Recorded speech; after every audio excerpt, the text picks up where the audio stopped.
Hello, good day, friends, coaches, entrepreneurs. Welcome back to Mystery Masterclass. My name is Stacey Hartman. If this is your first time here, and for most of you, I'm guessing you've been regular flyers. So here's where I want to start today.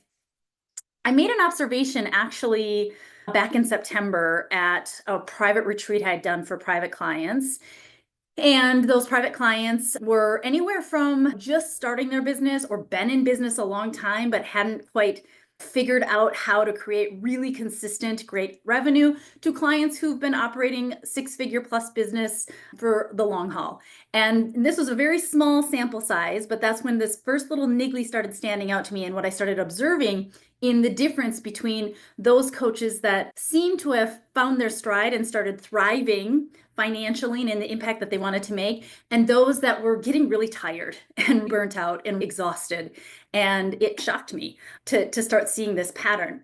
And then this week, the same pattern started revealing itself. And I was like, wow, I can't believe I didn't think of this or see this sooner in the 15 years I've been in this industry and helping coaches thrive. How did I miss this pattern that is now so obvious and glaring in my face and creating so much of the suffering and the frustration that many coaches are experiencing in their businesses, despite their heart's desire to really get out there and transform people's lives? It's always been like, what is the disconnect? What has shocked me more than anything is the complexity and the flurry of activity that is happening in people's businesses where they are not only not making consistent 4 figures a month, but maybe not even 4 figures or extremely low 5 figures a year. It's been mind-boggling. And my hypothesis is that there is a direct connection to how much revenue we are generating in our business to how simplistic and focused we are in our activities. Like that Pareto's law is really a real thing. That 80% of our results comes from 20% of our activity, yet we might not even know what the 20% of the activity is that's creating those results because we just can't even get results because we haven't done any part of the activity long enough to create the results to show us that's the successful path. I think the other thing that's really fascinating about this is the disadvantage of higher levels of consciousness, being extremely creative, fairly risk tolerant, is we just go and we go, and we've got like determination, and we've got grit, and we've got see possibility, we see opportunity everywhere we go, and then we work every single angle that we possibly can because this can work and that can work and that can work, and then all of a sudden and this offer sounds exciting and this sounds fun, and we're creating new offers. And some of the things that I'm seeing are people have 10 different offers, they've got 4 different group offers, and they've got 5 different one-on-one offers, and they're thinking about building out 6 courses, and it's haven't even signed 1 or 5 ideal clients yet, and they have 5 or more offers. Or they are so busy creating reels and writing and using AI and doing this and doing that and showing up multiple times a day and seeing 0 engagement and 0 people reaching out to ask them about their work and what they're doing.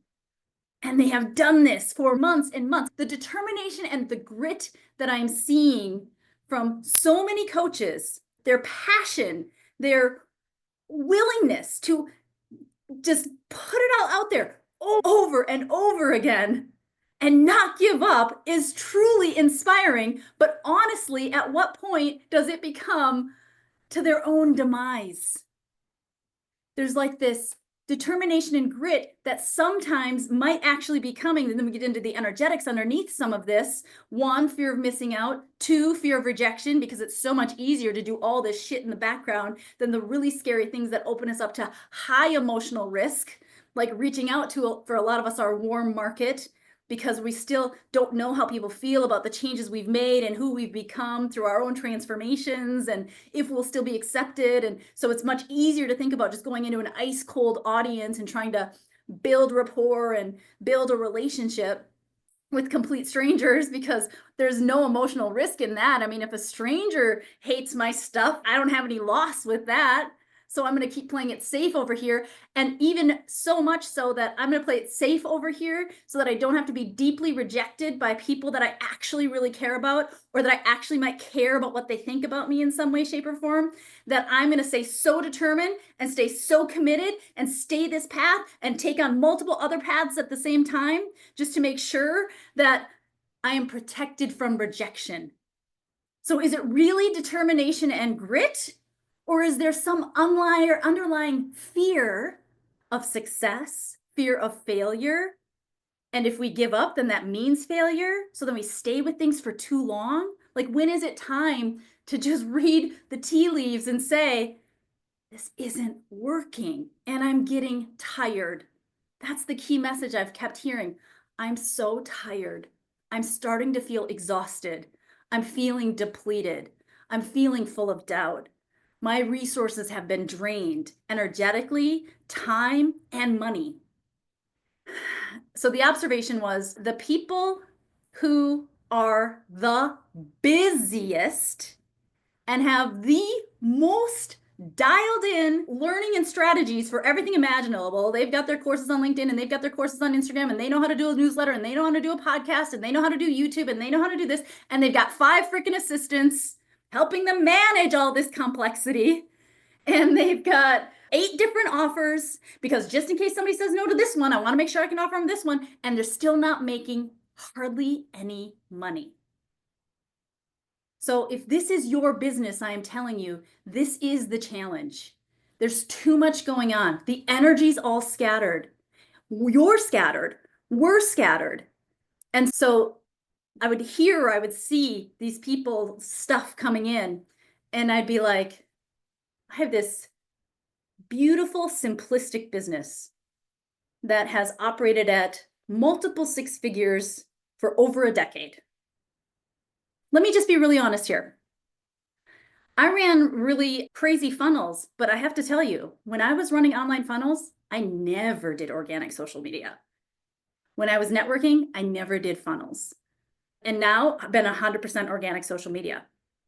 And I have to tell you, it's still the slowest path unless you have an audience of people that already know and trust you.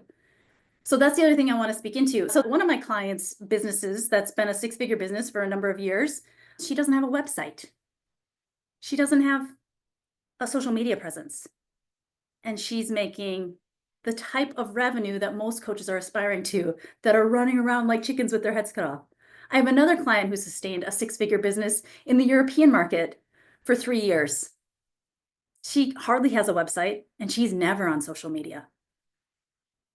So all of these things that we're saying, I need to be visible, I should be showing up more, I need to be providing value, I need to be doing this. Most of that stuff is coming from what I'm hearing a lot, and what I'm feeling a lot is needing to prove it to ourselves that we can do this. Is needing to prove that you've got this. Now, here's the thing that I can get a little level 2 about, and a little mama bearish about, mama bear clause, is we're all inundated with marketing messages about the way to 6-figure business, the way to a 7-figure business. And every single path works, but not all paths are created equal. So when I'm evaluating a marketing strategy, especially with newer coaches that haven't reached consistent 5K months to 10K months, the focus is actually less on marketing and more on prospecting. What I mean by that, it's less on generating leads and more on focusing on who's right in front of us that we already have established some level of, he or she's a cool person. That person who already likes you, who already knows you, who already knows your heart, who already knows your intention, who already knows that you care about people, that you care about life, who already knows that you are an optimistic person. You're already then 85% of the way further along in developing a relationship when somebody already feels that way about you than when you're in the noisy marketplace of organic social media, where everybody's at the start gate.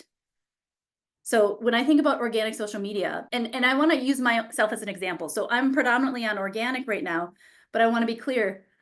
anything and everything, if any of you are following me on organic social media, the people who are commenting and liking and creating engagement, they're not strangers. They're the people like you who we've already established, you know my heart, you know my intention, you trust me. It feels safe to engage with me. You're not afraid that the second you like my post that I'm just gonna reach out and pitch you until you bang you over the head until you say yes or until you have to block me. So it's safe to engage with my content because we've established a relationship. It's safe for you to come to these master classes. The skepticism isn't there. The trust has been established and built. And so it's easy to show up. And the reality is that just takes time. And for most of you, that's established because of a strategic partnership with IPEC. And if IPEC trusted me to step into supporting students and graduates there, then it would make sense that maybe you could trust me because you trust IPEC for a lot of you. And that's what started our relationship. So I'm bringing this up because when you think about the strategies you're going to deploy, no matter how juicy they sound, how extraordinary they sound, think about how long and how noisy it is to be able to establish true trust and connection with other humans. And if we're using organic social, the best way to do it, and the work that we have to do in our own psyche and consciousness, is to not just be a seagull and post and fly away and hope people come, but to take the initiative to genuinely reach out and connect human to human, discover and be curious about people that are of intrigue or interest to you, not because they could be a client, but just because you think that there's something interesting about them, there's something intriguing about them. You're curiously wanting to explore more about who they are. And without that in organic social, we're going to post and post, and we can build an audience on top of an audience on top of an audience. But that does not equate to high ticket premium clients always. In fact, it's probably one of the longest ways to high ticket premium clients, unless again, you're developing or strengthening those relationships beyond just your content. Will it happen? Does it happen? Yes, absolutely. But when you think about the time you're investing and how much time it takes to do that marketing avenue, and how much time it takes to develop a genuine relationship on something like social media, it's going to take a lot of time to do it, and it's going to take a long time to develop that relationship. And if that is the path that feels the most authentic, most exciting, most expansive for you, then do that path and go all in on it and do what you can to establish those relationships more quickly. And so that know and trust is established. So then when you post, people feel safe to engage. And then when people who feel safe to engage, then it expands the reach. And there's this group think that happens. If these people feel safe to engage, then I feel safe to engage. So it's just that human psychology piece too, right? Like most people would be terrified to be the first one to comment on a post, which is why if you're getting crickets, we got to think about what is the frame of reference people are coming from. What would make it safe or interesting for them to engage in this post? Okay, oh, let me share some examples too. People who are getting the most engagement on social, again, doesn't mean that they're making a whole lot of money. So somebody that I just connected with for a consult, never in a million years would I have guessed that her business did less than $10,000 just this year.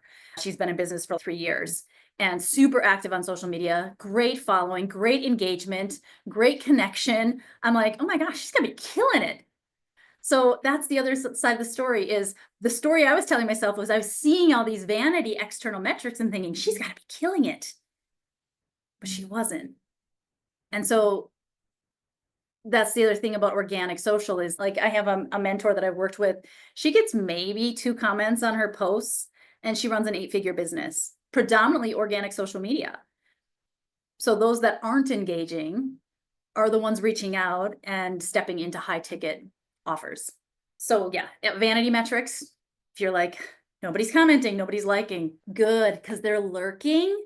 And people who are of higher levels of consciousness, typically either the trust has to be deeply established, so they feel really safe to be visible on your post, and that your post is allowing them to be visible in a great light, that they're able to present themselves in a positive way. They're not raising their hand to saying, I'm a hot freaking mess. So if we're asking for engagement that is in any way like would be embarrassing for somebody to raise their hand for, of course, we're not going to get any engagement. So there's some strategic there.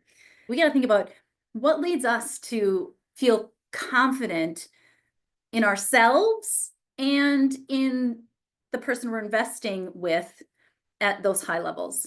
And how do we create that for potential clients and prospects?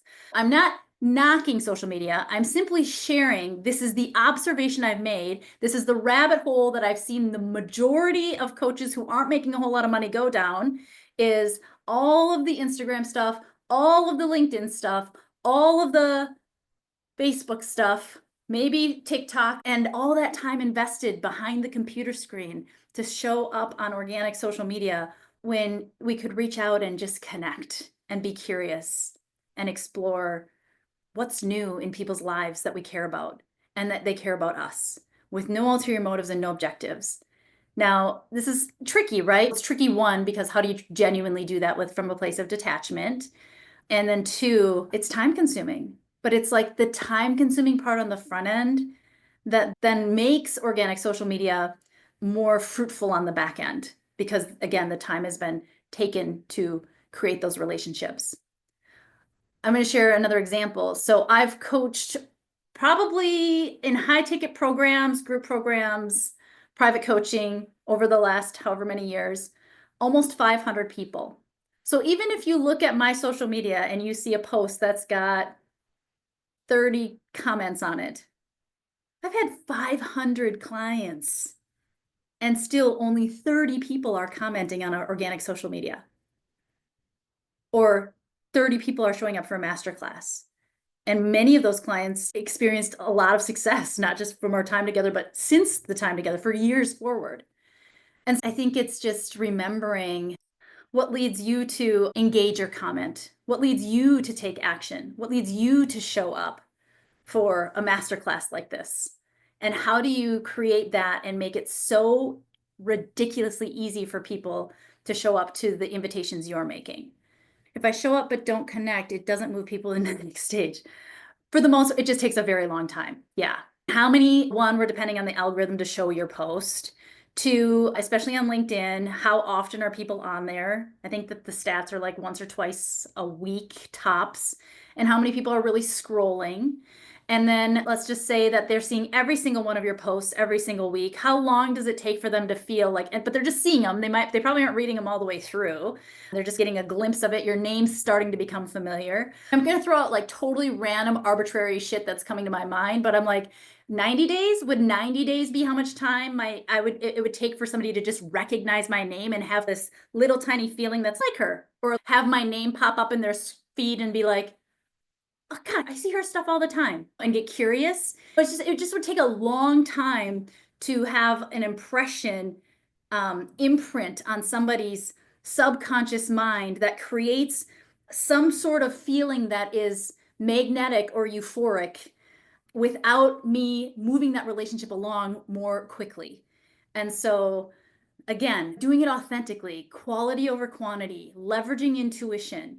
I share this story often, but it's just so impactful. And actually, I had Ashley and Amy, one of my other previous assistants, go through an entire program to authentically and organically create connection with our audience.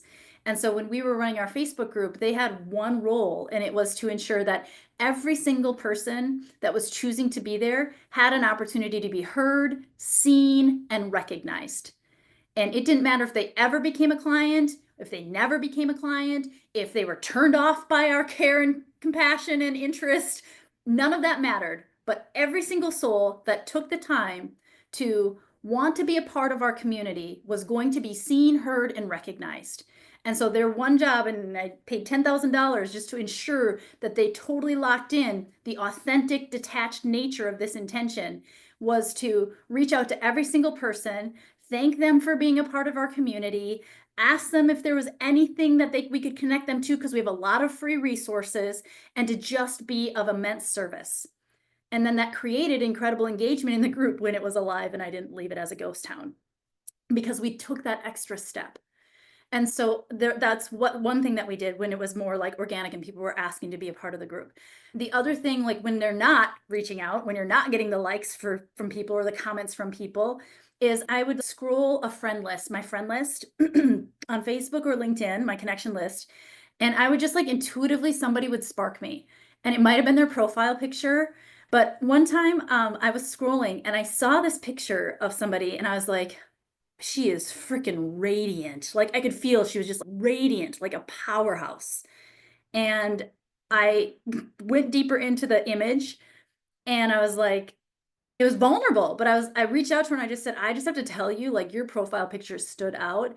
You genuinely just radiate joy out of that image. I can only imagine how impactful you must be with your clients because your energy just speaks volumes just through your image or something like that. Once you know, we got to talking and she needed some help with some stuff and hired me to become her coach. But it was just a very genuine experience that moving the relationship along. It's not hard when every single one of you is so heart-centered. You care so much about people. And if we really focus on being of service and put our own agenda aside, there's something else that's happening energetically. There's a lot of things happening energetically. One is in the unseen, you're creating a boomerang compound effect. So let's go into the deeper manifestation energetics here. So it's remembering that people are not the source of your financial abundance or any money coming in. Relationships aren't even the source. The source is above all of that. The source is God, universe, source. The source uses people as conduits to circulate financial resource. And so when we're just connecting authentically in a place of service and giving, and that's the primary objective, and we put our own agenda aside, and we combine that and marry that with knowing that there is a divine intelligence and limitless storehouses of wealth waiting for me, and that those unlock through my authenticity and sharing my gifts. And it might not come from the person I'm talking to, but by golly, it's coming. And it's that faith and that knowing and that belief that then frees us up to be of service and know there's a boomerang effect. There's a compounding effect. It's legit, and it's not a level 3 rationalization. The more I give, the more I receive. I'm going to give, so I get. It's a genuine level 4 service, no strings attached, and faith, belief, level 5, 6, that it always comes back 100-fold. I don't know when and I don't know how, but it always comes back 100-fold when I am in genuine service, compassion, care, curiosity, and interest in another living, breathing, beautiful, unlimited soul. Okay, let me check the Q&A here quick. Okay, good. Thank you for bringing this question forward. I'm still struggling with my dollar value to charge, both corporate and individuals, not being sponsored by corporate. It stops me from asking for any payment at all, and I find the excuse to give it for free. Yikes. Okay, I love this.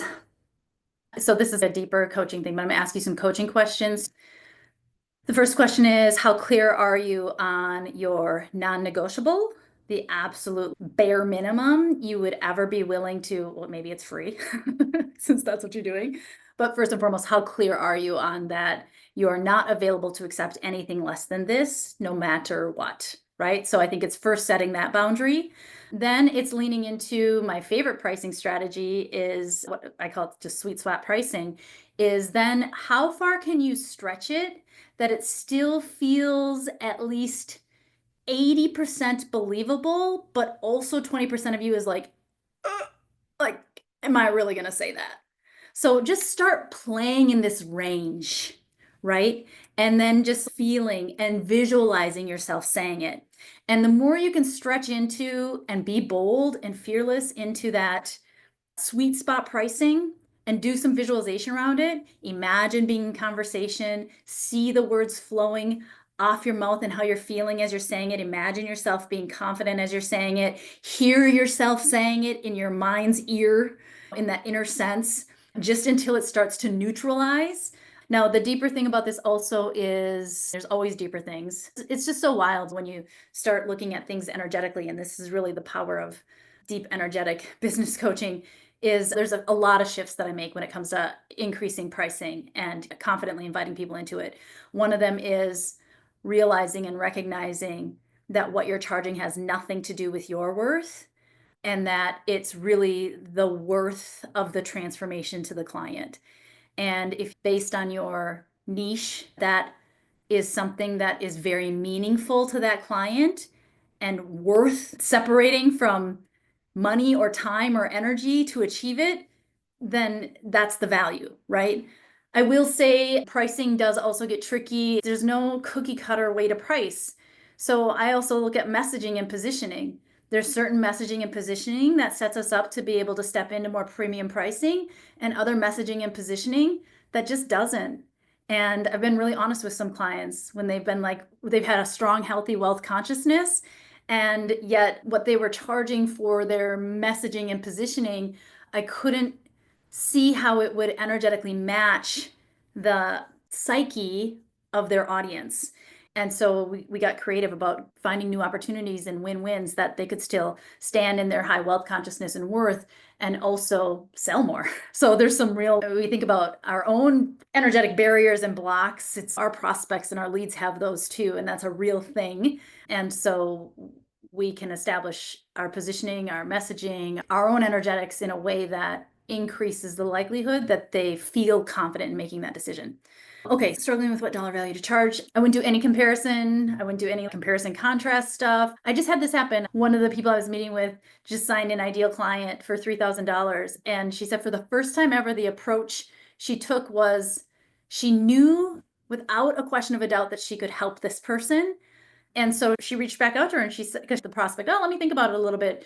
And she started having ideas. The coach started having ideas. She could do this and she could do that. And this would move the needle. And oh my gosh, I can see the whole vision and how easy it can be. And I have the skills to be able to do it. Like she was having all these thoughts after the conversation. And she reached back out to her and she said, listen, I'm already having so many ideas for you. I can see so clearly how easy and doable this is for you. And with my help, how much time you're going to save and things you're not going to have to learn or teach yourself. I'm just saying, if you're serious about this, it's probably a good idea to hire me. And but you could feel like she's like, oh, I didn't feel pushy at all. I just felt so confident in my offer that I was like, listen, if you're serious about this, it would make a lot of sense for you to hire me so you don't waste your time and money on other things. That's not pushy. That's honest. That's in service to the person that we're talking to, right? So we have to feel that way about our offers. We have to feel so sure and so confident.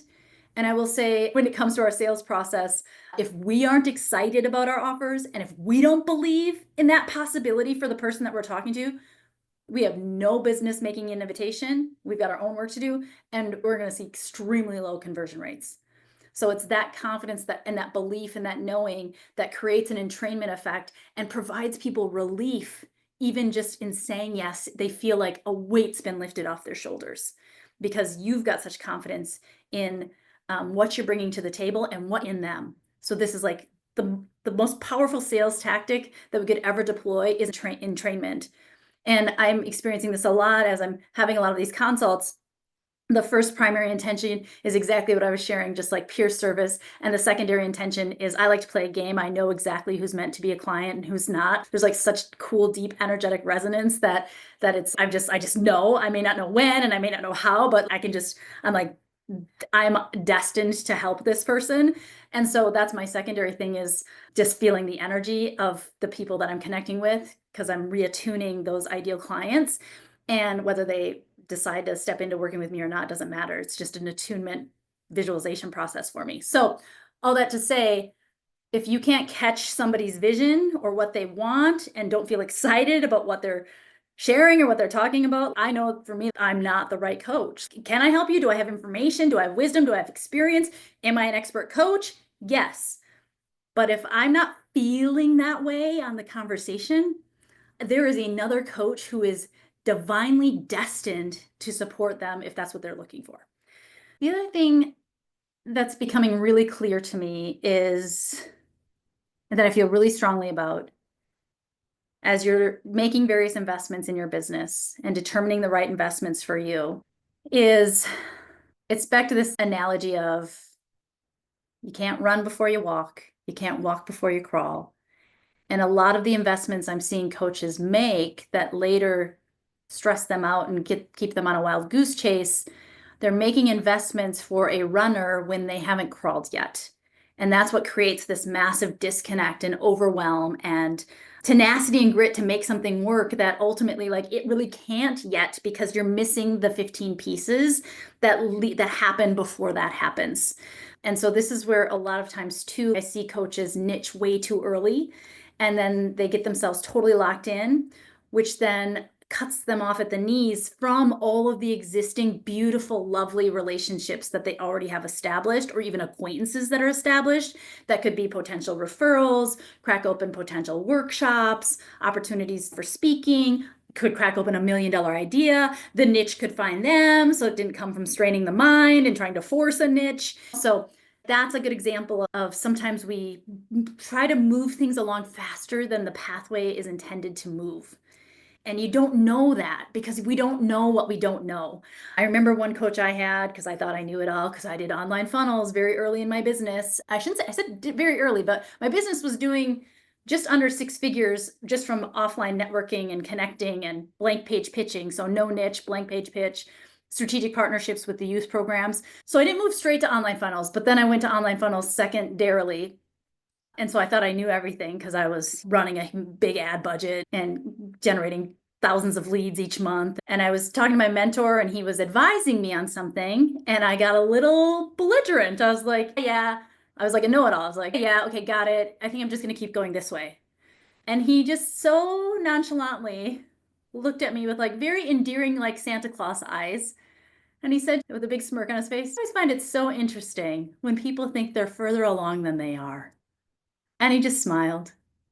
And it was like a truth bitch slap. It was like, what the frick am I doing? I hired this person who is 100 steps ahead of where I am. And I'm saying I know better than what he's guiding and advising me to do. And I'm thinking that was just like one of the silliest things ever. I was so closed minded to this person who literally has my best interest in mind, has all of this experience, knows the right time to likely implement the right strategies because he's done it 100,000 times himself and for his clients. And I'm still trying to be 18 steps ahead of where I am because I'm impatient or because I saw some ad that somebody else did it that way. So I should be able to do it that way. But the ad doesn't reveal all of the things that were already in place when they were able to do it that way.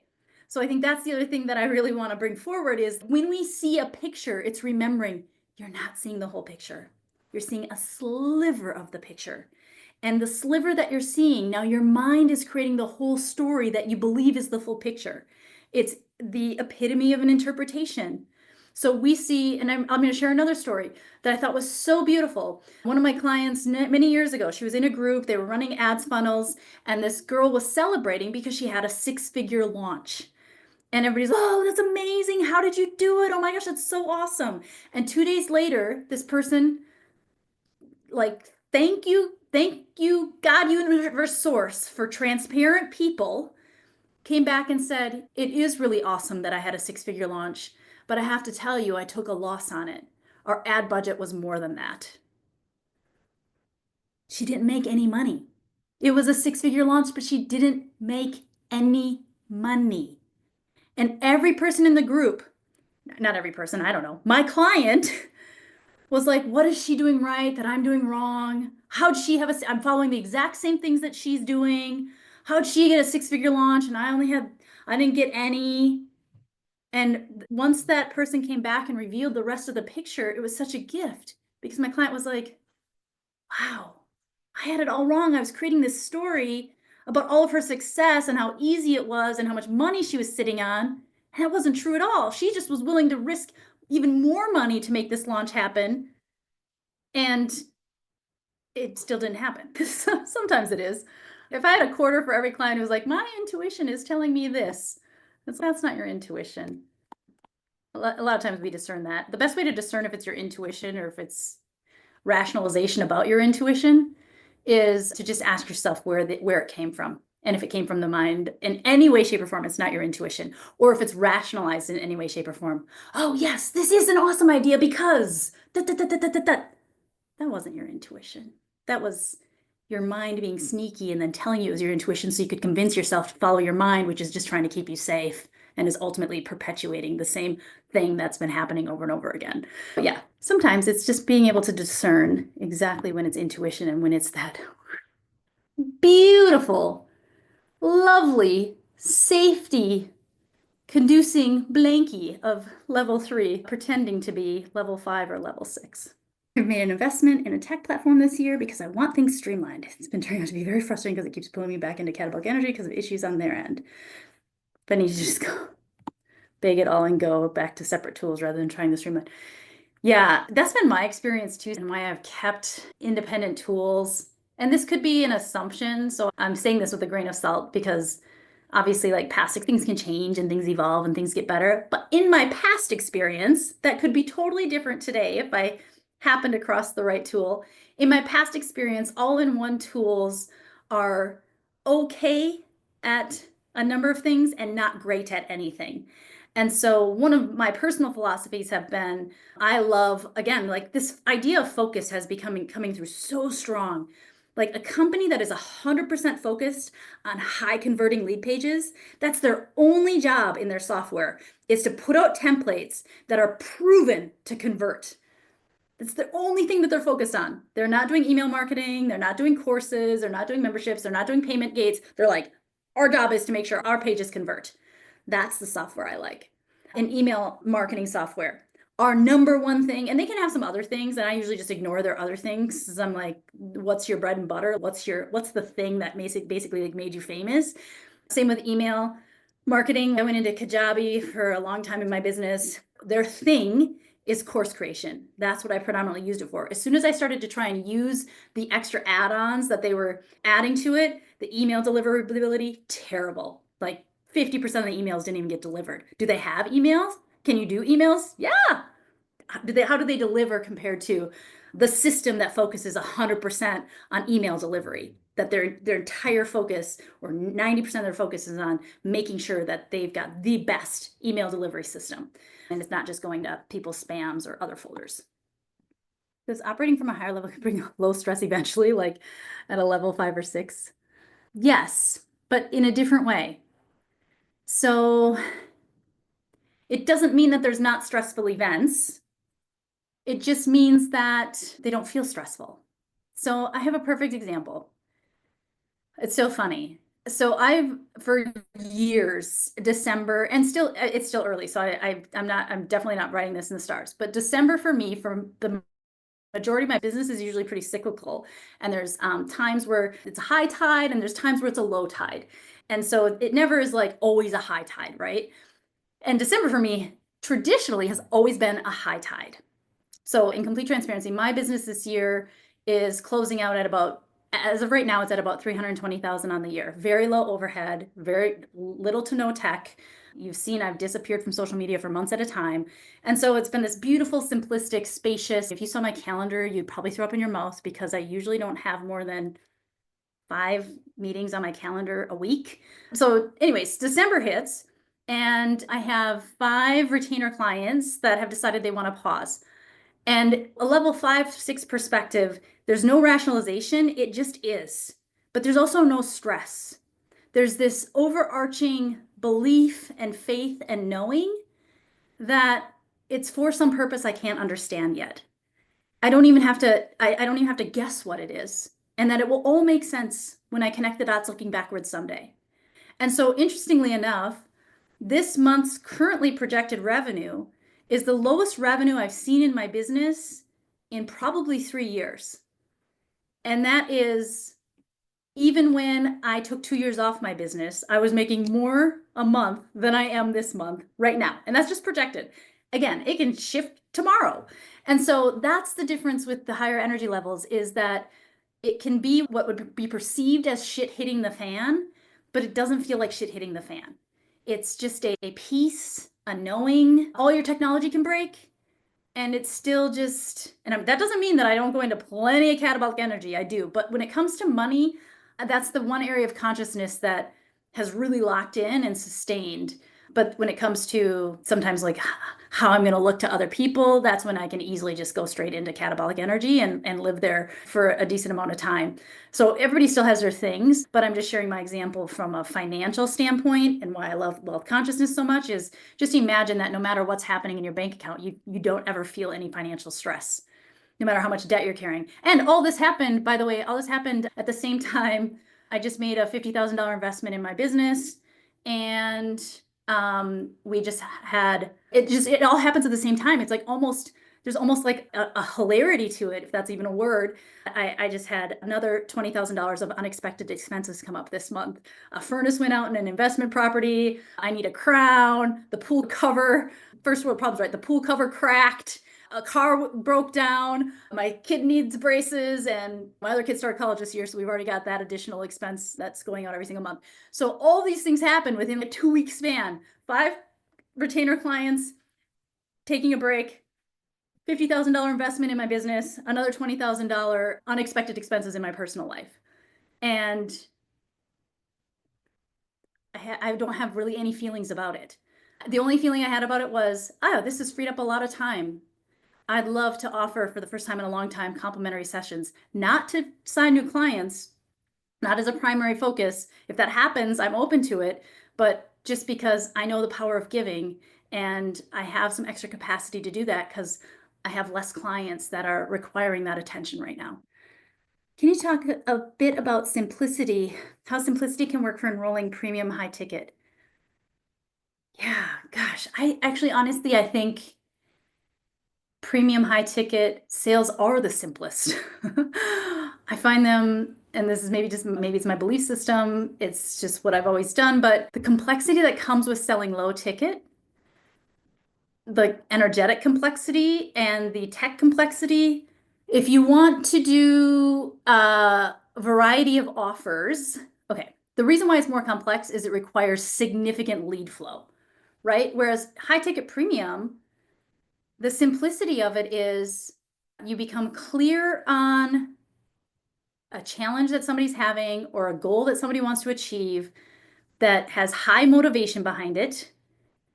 And through that conversation, you ask them if they'd help with it. And again, they just have to have high motivation. If there's high motivation to achieve something or high motivation to overcome something, coaching is the thing that is designed to help people do that and to help them do it in an empowered way. And so I think that's the simplicity of high ticket and premium pricing is, and premium clients is, it's just so simple because it's human connection, identifying opportunities to lessen the time or money that it would take for them to do something on their own, and inviting them to take advantage of shortcuts that are available to them to achieve their goals faster and overcome their challenges with more grace. And then again, it's just a conscious choice from there. They can take the long path or they can receive the extra support and save themselves a lot of time, a lot of heartache, a lot of money potentially. And yeah, to me, that's the simplicity of high ticket.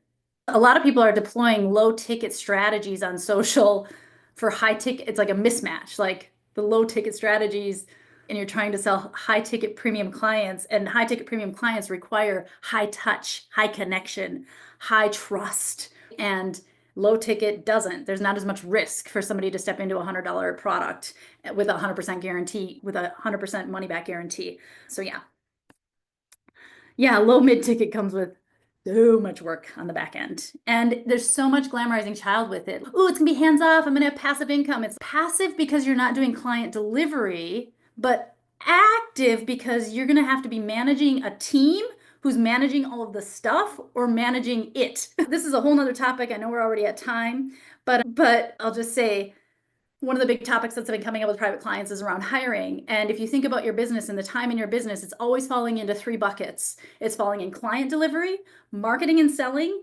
and if you're really scaled, it's falling into team and leading team. And you got to think about, what do you love doing the most? And most coaches I talk to love doing client delivery the most. And yet they're trying to create passive income to not do the thing that they love doing the most. Why? It's like, why do you want passive income? You fucking love client delivery. And the belief is that the marketing and selling for these things that create passive income are like just a machine that just runs all by itself and just pours money into your bank account. If that were the case, we'd all just be doing that. But that is not the case. The machine breaks down every single day and needs to be fixed because the algorithm changes, the ad fatigues, the people are commenting. You need to make sure that it's still clean and in integrity. Your ad accounts get shut down for no reason, and you got to submit appeals. You got people reaching out trying to pitch you about how they could do your ads better. There's a whole shit ton of other work that needs to be done for your passive income that ultimately is just pulling you away from the thing that you might love to do the most. Now, other people are like, oh, I'm going to scale my team. And this is I'll be doing more teaching on this. But so then you scale your team, and it's now my time is invested in, okay, so first it was like you're 100% client delivery because you're doing high touch, connecting, networking, all those things. That's like where most of your time needs to go. Before that happens, you're just in high touch to create it so you can be in client delivery the majority of your time. Then I hit a point where I was like, okay, client delivery is at capacity. I need to scale this in a different way. So I went to a one-to-many model. That model turned my business into 75% of my time selling and marketing, and only now 25% delivering a group program. So one-to-many freed up a lot of that time. I didn't have as much client delivery time. However, that time was now monopolized by marketing and selling because I was having sales calls. So then my next thought was, okay, why don't I just have somebody else do all the marketing and selling for me so that I can get back to doing mostly client delivery, but I can work with more clients. So I hired a team, a marketing team, a sales team, came with 17 people on my team. Now, 75% of my time was trying to make sure that the team was all on the same page, and that every time I wanted to pivot or change or do something, that I had to bring all them on board. And now I'm managing who's got what in each of the projects. So now I'm in project management. So now I'm 75% team management and still 25% client delivery. So in my experience, what I've done over and over again in my business as I've been working through this, and you guys have been around for a lot of my pivots, is if what I love doing and where I can have the most impact is in client delivery, what is the simplest model I can create that allows me to do client delivery 75% of the time? And how much money is actually necessary for me to have that could take that work away from me? And I am totally open to a 7-figure business that allows my time to be this without this and this. And I feel like that's where I'm moving, but not at the cost of my time just being reallocated to more marketing and selling than client delivery, or more team management than client delivery. And so those are the boundaries that you guys are all playing with for yourselves, is what is the thing that you want your time predominantly allocated for? And how much is that worth to you? And it might not be worth a 7-figure or even a 6-figure or a multiple 6-figure business if it means you're spending more of your time in these two buckets than the bucket that brings you the most joy and creates the most impact in the world. One-to-many is the ultimate bait and switch by the ego, totally. The glamorizing child just, ooh, I could have this and this.